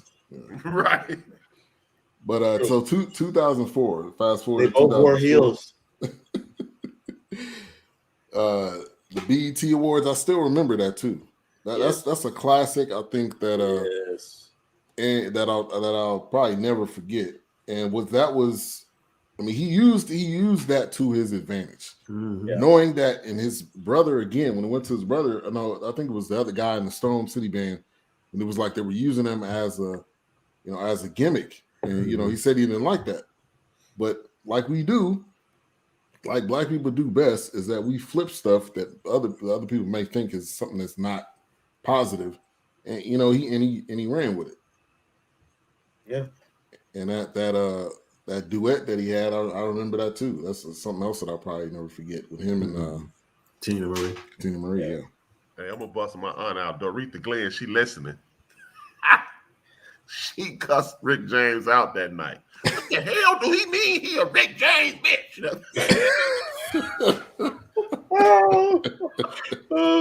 Yes, Doretha Glenn. Yes. So if you see her on my Facebook page, that's my aunt who cussed Rick James out. I can't stand Rick James' ass. Have you not seen Dave Chappelle? Probably not. Yeah. She was mad. Like, he called her bitch. Is your name Rick James? He thought he was talking directly to you. Yeah. Right. F your couch. Yeah. Man, that skit will forever go down as one of the best, man. I almost thought that was the moment when he was on the desk when they had that little animated moment. I was like, "Oh Lord, he would just say F your couch over here." Oh, yes. All right. So August the 9th, 2004, when he passed away, and obviously they said this so many times. He had 9 drugs in his system. I think that every single news station they went to, obviously they said that they wanted to make sure that they said exactly how many. Right. But I think, going back to his brother, he was just saying like he knew when he seen him at the BET Awards, he kind of knew that something was going to happen. And like I said earlier, your family is going to be the ones that's going to know you more than all the people around you. Oh yeah. I mean, the world saw that duet kind of reunion or whatever as like, oh man, Rick James and Tina Marie. But when your family members see it, it's like, man, his voice is gone, his luster is gone, and it's like, baby, that's not who I remember. She wasn't sound too hot either, though. No. Yeah, neither one of them. They were. Yeah. She was sounding like the mustard bottle that won't squirt the mustard out. Right. It was pretty pathetic. She was sounding like that stuff that flashlight, mouth flashlight. That to shake the muscle butter stuff before you spread it out. Lots of mouth flashlights going on in that duet. I'm with you, Will. Yeah. Mustard juice. Oh, that hurt. Wow. Sorry. That's why they call it mayhem, ladies and gentlemen. Man. All right. So any final thoughts? Final thoughts on Bitchin, the sound and fury of Rick James? No, for me, man, it was just one of those, there are very few films, documentaries, movies that we reviewed that you just didn't want to end. Yeah. And this was one of them. You did not want it to end. I agree. It was one of those where you wish the ending was different. Yeah. You just wish. Yeah. But obviously, about that. Just like the Malcolm X, like you already know. Yeah. You know what the ending is, but you just, Yeah. I was surprised that, of course, this is probably silly me, but I'm surprised Smokey Robinson wasn't, is it? I wonder if he had anything to say about it, but I guess not, though. I was surprised to see that. After they had that song was pretty big, too. They probably tried to reach out to him, but didn't recognize him with all the damn plastic surgery. Yeah. So the people came back to the producer. You didn't talk to Smokey? No, I saw his looked like his dad. Oh, look him daddy over there. I didn't look like one of his relatives, but I ain't see Smokey in there. Looking like shrink wrap. Yeah. I saw Lil Kim daddy over there, but I didn't see Smokey. Yeah, Lil Kim. Yeah. Man. The lighter. Lil Kim light. Junior Mafia, baby. Shout out. Lil C's. I used to love me some Lil Kim when she was. You and me both. Watching over that album cover. Best one ever. With the Millie Jackson. All right, HRap, final thoughts. It was the most goodest documentary I've seen in a long time. And not best, not the best, not very good. It was the most goodest. Yeah. That's the Rick James version. Right. Yeah. It's the Buffalo version. Right. Love exactly. All right, let's get to the rating. We rate it out of 5 mics. Already told you, man. Yeah. I'm agreeing with you. Ain't nobody we don't really need to answer this. Yeah. I mean, it's 5. I mean, is it a consistency? Can we skip this part? 5. All right, there we go. Yeah, it's too much new information they gave you, and it was well done. I think you got to give it 5, man. Can we skip this part? I got a duck breast to cook here in a minute. A duck breast. A duck breast. Yeah. You're not playing either. At almost 11 o'clock at night. You know it. That made me think about that Dave Chappelle comedy special on Showtime. His son was like, hey. He said, hey, stop, son. This is an expensive suit. Don't put that chicken on me. Dad, this is duck. Yes.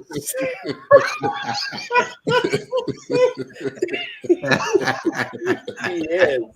That was one of his stand-ups. What did the latest one? He was like, oh, this is duck. My God. See, that's why he locked up. That's why he in jail. Yeah, he gave 2 mics because he don't have Showtime. You didn't hear what I said at the beginning? Big Illinois. Use Big Illinois 73 at Gmail. Get that. Once you done been on the inside, they watch you a little closer, so he probably can't do it. Yeah, he's got to change the 73 to 74. He'll be all right. Get that free subscription. Watch this. Yeah, exactly. And watch the Dick Gregory documentary too. Yeah, the Dick Gregory. Yeah, speaks to me some more of that Dick Gregory. Yeah, while I was drinking the Dick Gregory shake and smoking a blunt, that way you're giving each individual you get the full effect. Cross section. All right. Well, thank you guys for tuning in tonight. HRap, what you got coming up on the show tomorrow? Okay. Tomorrow's show is going to be kind of personal with our community. We talk about personal things, and then this might be the last Thursday show in this form. Some of you guys, I'm gonna create it like it's not gonna be a game show. Don't think it's. But you remember how back in the days, like the Hollywood Squares had some people like Ruth Buzzy, and some people would be mainstays. But what I'm gonna do is I've created a talk show, a forum. And I'm gonna have women, men. We're gonna keep moving pieces. We're gonna have some mainstays, but it's gonna be moving pieces. And Nick Illinois gonna be a part of it.